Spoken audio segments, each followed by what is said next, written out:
Okay, नेटले साथ दियो बल्ल। अब मसँग केही कविता मात्रै बाँकी छ। म अब धेरै समय लिन चाहन्न यहाँहरूको, कवितातर्फ नै लाग्न चाहन्छु। अब मैले वाचन गर्न लागेको कविता कवि तस्लिमा नसरिनको कविता हो। कविताको शीर्षक छ डर। तस्लिमा नसरिन यस्तो चर्चित नाम हो, धेरैजनाले उहाँलाई चिन्नुहुन्छ। उहाँको कविता आर्टिकल एकदम धेरैले पढ्नु भएको छ। मलाई एकदम धेरै मनपर्ने कवि पनि हुनुहुन्छ। उहाँ बङ्गलादेशमा जन्मिनुभयो। त्यसपछि उहाँ चाहिँ आफ्नो भूमि छोडेर युरोप र अमेरिकामा 1 दशकभन्दा बढी बस्नुभयो। अहिले उहाँ भारतमा बसिरहनु भएको छ। कवि तस्लिमा नसरिन विशेष गरेर वाक स्वतन्त्रताको कुरा गर्नुहुन्छ उहाँ, र मानवाधिकारको विषयमा पनि एकदम धेरै बोल्नुहुन्छ। एकदमै क्रान्तिकारी कवि हुनुहुन्छ। मलाई एकदम धेरै मनपर्छ उहाँको आर्टिकलहरू, लेखहरू, उहाँको रचनाहरू। आज म उहाँकै कविता प्रस्तुत गर्दैछु। कविता डर, कविताको शीर्षक छ डर, कवि तस्लिमा नसरिन। र यो कवितालाई नेपालीमा अनुवाद गर्नुभएको छ अनुवादक अनिल श्रेष्ठले। यो कवितालाई म वाचन गर्न चाहन्छु। मलाई कसैले पार गर्न दिएनन् त्यो मैदान, मलाई कसैले पार गर्न दिएनन् त्यो मैदान। जति पटक म दौडेर गएँ त्यो आधी दूरीसम्म, अचानक पछाडिबाट कपडा ताने ती मान्छेहरूले। मलाई कसैले पार गर्न दिएनन् त्यो मैदान, जति पटक म दौडेर गएँ त्यो आधी दूरीसम्म, अचानक पछाडिबाट कपडा समातेर ताने ती मान्छेहरूले। डर देखाए सामुन्ने खण्डहरमा पसारिएर सुतिरहेको छ चितुवा। पिपलको बोटहरूसँगै लपेटिएको छ पहेँलो विष भरिएको सर्प। म सोझी केटी कति पटक रोइरहेँ। मैदानको पारै थियो रानी पोखरी, गुलमोहरहरूको बगैँचा। मैदान पारै थिए सेता सेता चम्किरहेका नक्षत्रहरू झैँ देखिरहने जुनकिरीहरू। म सोझी केटी कति पटक रोइरहेँ। मैदानको पारै थियो रानी पोखरी, गुलमोहरहरूको बगैँचा। मैदान पारै थिए सेता सेता चम्किरहेका नक्षत्रहरू जस्तै देखिरहने जुनकिरीहरू। म सोझी केटी दैत्य र दानवहरूका कथा सुनेरै निदाएँ। सपनामा नीला रङ्गका चङ्गाहरूको सट्टा देखिरहे किचकन्याका खुट्टाहरू। दानवहरूको देश उमेरसँगै अब त कति ठुली पनि भइसके। फेरि पनि मलाई यति सानो कोठा पार गर्न दिँदैनन् तिनीहरू। उमेरसँगै अब त कति ठुली पनि भइसके। फेरि पनि मलाई यति सानो कोठा पार गर्न दिँदैनन् तिनीहरू। अब त सपनामा मात्र होइन दिउँसै देख्ने गर्छु चन्द्रबुढा सापहरू। अब त दिउँसै देख्ने गर्छु चन्द्रबुढा सापहरू। देख्छु किरा फट्याङ्ग्रा राक्षसहरूको घर, जङ्गली भैँसीहरू।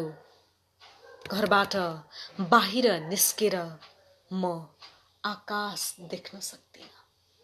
घरबाट बाहिर निस्केर म आकाश देख्न सक्दिनँ। एकदम मिठो कविता, मनसुने कविता तस्लिमा नसरिनको यो कविता रहेको थियो। एकदम चर्चित कविता पनि हो। यो कवितालाई अनिल श्रेष्ठले नेपालीमा अनुवाद गर्नुभएको हो। यो कविता मैले यहाँहरूको लागि राखेँ। तस्लिमा नसरिन एकदम धेरै चर्चित नाम। उहाँ बङ्गलादेशमा जन्मिनु भए पनि अहिले उहाँ भारतमा बस्दै आउनु भएको छ। एकदम वाक स्वतन्त्रताको पक्षमा उहाँ सधैँ लडिरहनुहुन्छ र मानवाधिकारको बारेमा पनि एकदम धेरै लेखिरहनुहुन्छ। खरो कवि हुनुहुन्छ। मुसलमान कट्टरपन्थीको खरो विरोधी पनि हुनुहुन्छ उहाँ। उहाँका थुप्रै लेख रचनाहरू छन्। मैले यो कविता यहाँहरूको लागि सुनाएँ। अब मसँग थोरै कविता बाँकी छ, एउटा कविता बाँकी छ, लास्ट एउटा कविता सुनाउँछु, त्यसपछि बिदा माग्छु। अन्तिम कविता मैले वाचन गर्न लागेको कविता एकदमै मिठो कविता छ। कविताको शीर्षक छ जोगियोस् तिम्रो आवाज। जोगियोस् तिम्रो आवाज। आवाज शीर्षक नै यस्तो मिठो। कवि सायक आलोकको यो कविता नेपालीमा राजा पुनियानीले अनुवाद गर्नुभएको हो। राजा पुनियानी पनि एकदमै धेरै चर्चित नाम, उहाँले चाहिँ यसलाई नेपालीमा अनुवाद गरिदिनु भएको छ। कवि सायक आलोकको यो कविता एकदमै मन परेको मिठो कविता छ। कविताको शीर्षक छ जोगियोस् तिम्रो आवाज।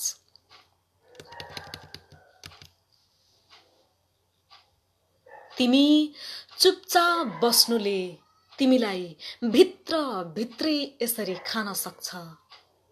तिमी चुपचाप बस्नुले तिमीलाई भित्र भित्रै यसरी खान सक्छ, जसरी चुपचाप रहेको किताबलाई चपाइदिन्छ किराले, चुपचाप उभिएको मुसालाई टिपेर उड्छ चिल। तिमीले बोल्नु पर्नेछ, आवाज उठाउनै पर्नेछ। तिमीले बोल्नै पर्नेछ, उठाउनै पर्नेछ आवाज। तिम्रो सन्तान बाँचिरहन् भनेर होइन, प्रतिरोध जिउँदै रहोस् भनेर होइन।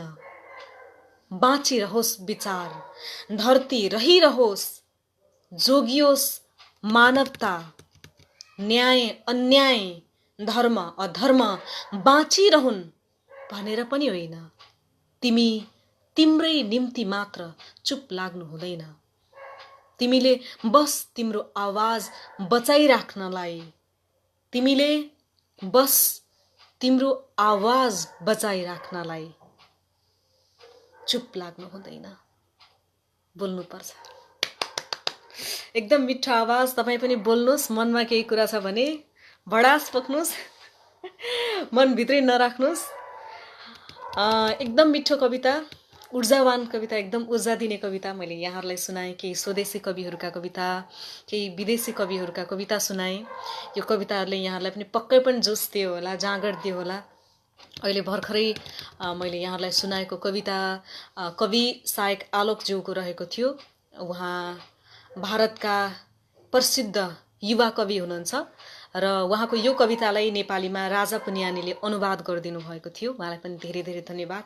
यस्तो मिठो कविता पढ्न पाइयो। यहाँलाई पनि ऊर्जावान कविता सुनाएँ। यहाँहरू सबैजनालाई धेरै धेरै धन्यवाद अहिलेसम्म मलाई हेरिदिनु भयो। र यहाँहरूले केही कमेन्टहरू लेख्नु भएको छ, लिउँ कि जस्तो लाग्यो मलाई। प्रकाश चन्द्र दाईले आवाजका लागि दमदार आवाज भन्नुभयो। थ्याङ्क यू सो मच दाई। तपाईँ पनि एकदम एक्टिभ हुनुहुन्छ, निरन्तर आवाज उठाउनुहुन्छ। लागिरहनुहोस्, किप इट अप। आफ्नो क्यारेक्टरलाई मर्न नदिनुहोस्, यही भन्छु। मानन्द ढकाल सरले अहिलेसम्म हेरेर साथ दिइरहनु भएको छ। धन्यवाद सर, तपाईँलाई धेरै धेरै धन्यवाद। तपाईँ पनि एकदम धेरै मिठो कविता लेख्नुहुन्छ। मौका मिल्यो भने हजुरको कविता पनि, मुक्तक सबभन्दा धेरै मुक्तक लेख्नुहुन्छ, कविताहरू पनि लेख्नुहुन्छ। हजुरको सिर्जना पनि यसरी नै पढ्न पाउनेछु यो अपेक्षा गरेको छु। कपिल नाथ योगी दाईले पनि सुर्खेतबाट हेर्दै हुनुहुन्छ। हेलो दाई, सुरक्षित हुनुहुन्छ होला। तपाईँलाई धेरै धेरै धन्यवाद, अहिलेसम्म हेरिदिनु भयो।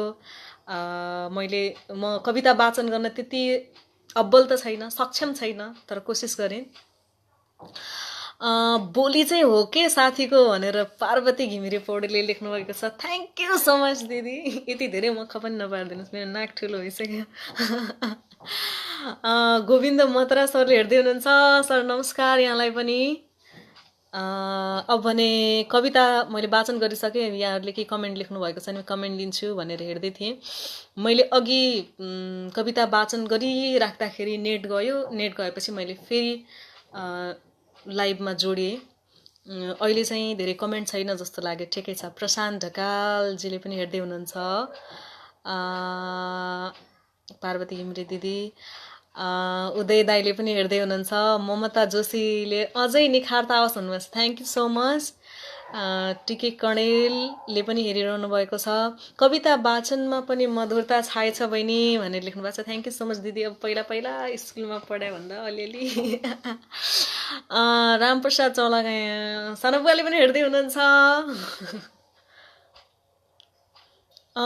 पढ्नै पर्ने एउटा कविता गोविन्द रिजालको भनेर प्रवीण तिमिल्सना सरले पठाइदिनु भएको छ। ओके, कोसिस गर्छु। बाफ्रै धेरै लामो रहेछ। अरू साथीहरूको मेसेज आयो भने पढ्नै पर्ने एउटा कविता गोविन्द रिजालको प्रमुख जिल्ला अधिकारी दाङ भनेर लेख्नु भएको छ उहाँले। वाओ, प्रमुख जिल्ला अधिकारी पनि हुनुहुन्छ, कविता पनि लेख्नुहुन्छ, कस्तो राम्रो। यहाँबाट हेर्न मिल्छ मिल्दैन थाहा छैन, तर कोसिस गर्छु यो कविता सुनाउन। यो कविता गोविन्द रिजाल सरको भनेर उहाँले भन्नुभएको छ। नाम चाहिँ सुनिराखेको जस्तो लाग्यो। सहर पसेको रामुले अचेल गाउँ सम्झेको छ फेरि एकपटक। सहर पसेको रामुले अचेल गाउँ सम्झेको छ फेरि एकपटक। पोहोर साल गाउँमा भुकमरी आयो, सँगै पढेको साथी मर्यो, सँगै हुर्केको आफन्ती मर्यो। पल्ला घरे कान्छो र तल्ला घरे दाई मर्यो। उसले गाउँ सम्झेन किनकि ऊ सहरमा थियो त्यसबेला, र त्यसबेला सहरमा कुनै कमी थिएन उसका लागि। परार साल गाउँमा बाढी आयो, पहिरो आयो, डाँडा घरेको घर पुग्यो पहिरोमा। काका मरे, काकी मरिन्, एक हल गोरु र 4वटा बाख्रा मरे। भाइ बहिनीहरू टुहुरा भए। रामुले सब हेर्यो टिभीमा, तर उसले गाउँ सम्झेन। बेसी गाउँ त जम्मै बग्यो बाढीमा, ऊ हिँड्ने बाटो बग्यो, क ख पढेको स्कुल बग्यो। खेल्ने चौर, खेत खलियान, गट्टा र लुकामारी खेल्ने चौतारी बग्यो। आफन्त बगे, साथी सङ्गति बगे, सबै सबै पढ्यो अखबारमा। रामुले फिटिक्कै गाउँ सम्झेन किनकि ऊ सहरमा थियो त्यसबेला, र उसको सहर सुरक्षित थियो उसका लागि। तर आज रामुले गाउँ सम्झिएको छ फेरि एकपटक, किनकि उसले गाउँ सम्झिन पनि कि भूकम्प आउनुपर्छ कि महामारी आउनुपर्छ।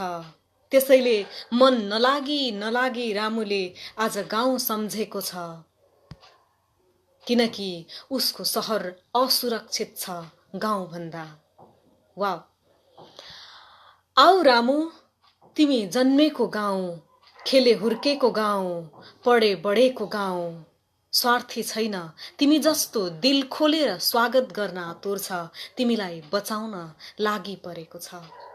तर रामु, तिमीले यस्तो बेला गाउँ सम्झियो, गाउँले समेत बोल्न नसकेको बेला, हाँस्न नसकेको बेला, हिँड्न नसकेको बेला, पुरै गाउँ पर्खालभित्र लुकेको बेला। रामु, तिमी हिँड्न खोजौला, हुँदैन, बोल्न खोजौला, हुँदैन, बेसी झर्न खोजौला, हुँदैन, सबै भेला भएर रोदी र मारुनी नाच्न खोजौला, त्यो त झन् हुँदैन। साथी आफन्ती भेट्न खोजौला, सब अनुहार छोपेर बसेका छन्, के गर्छौ र भेटेर, त्यसैले भेट्न त हुँदैन। त्यसैले रामु, केही दिन घरमै बस, घरले तिमीलाई बचाउँछ, तिमीले गाउँलाई बचाउँछौ, गाउँले सहर देशलाई बचाउँछ। बिन्ती छ रामु, तिमी बाहिर ननिस्क, आफ्नो लागि, तिम्रो प्रिय मान्छेहरूका लागि, गाउँका लागि, तिम्रो सहर देशका लागि। मेरो रामु, तिमी केही दिन बाहिर ननिस्क। वाह, मन पर्यो। मिठो रहेछ कविता, मलाई राम्रो लाग्यो, मन पर्यो यो कविता। प्रवीण तिमिल्सनाज्यूले दिनुभएको थियो।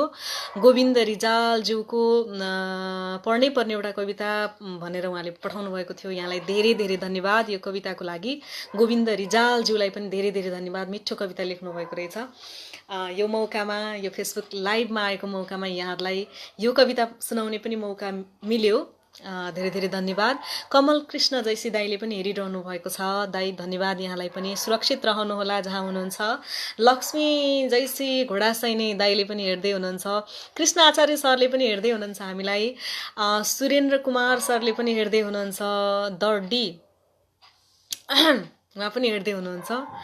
प्रदीप राजवंशीज्यूले पनि हामीलाई हेर्दै हुनुहुन्छ, यहाँलाई पनि धेरै धेरै धन्यवाद। सञ्जय पौडेल, त्यस्तै गरेर सिद्धार्थ गौतम, अपरा म्याम पनि हुनुहुन्छ। राजन कार्की सरले पनि हेर्दै हुनुहुन्छ। ममता जोशी, प्रवीण तिमिल सिन्हा, यहाँहरू सबैजनालाई धेरै धेरै धन्यवाद। केही म्यासेज छ जस्तो मलाई लागेन, सबै भ्याए जस्तो लाग्यो। यहाँहरूलाई धेरै धेरै धन्यवाद। आज जति कविता सुन्यौ सबै राम्रो लाग्यो भनेर मानन्द सरले फेरि म्यासेज पठाउनु भएको छ। Thank you so much sir. यो सबै कविता कलेक्सन गरेर यति राम्रो राम्रो कविता विभिन्न माध्यमबाट छानेर यो चाहिँ उत्कृष्ट छ, यो चाहिँ पढ है भनेर मलाई सहयोग गरिदिनु भयो। बिपी अस्तिजीलाई पनि धेरै धेरै धन्यवाद। उहाँ काठमाडौँ हुनुहुन्छ, उहाँले काठमाडौँबाट यहाँसम्म नेपालगञ्जसम्म पठाइदिनु भयो। अनि नेपालगञ्जबाट मेरो आवाजमा मैले यहाँहरूको मोबाइल सेटसम्म यो फेसबुकसम्म पुर्याएँ। यहाँहरू सबैजनालाई धेरै धेरै धन्यवाद। म्यासेज सकियो जस्तो छ। अब रामजी रावतले नाइस लेख्नु भएको छ। चिरञ्जीवी ढकाल सरले गजब छ प्रस्तुति भनेर लेख्नु भएको छ। Thank you so much sir. Dilip Singh हाम्रो पुसाईले पनि हेर्दै हुनुहुन्छ। इन्डियामा हुनुहुन्छ, सुरक्षित रहनुहोला पुसाई। दुर्गा रिमाल गर्तोला हाम्रो माइजूले पनि हेर्दै हुनुहुन्छ।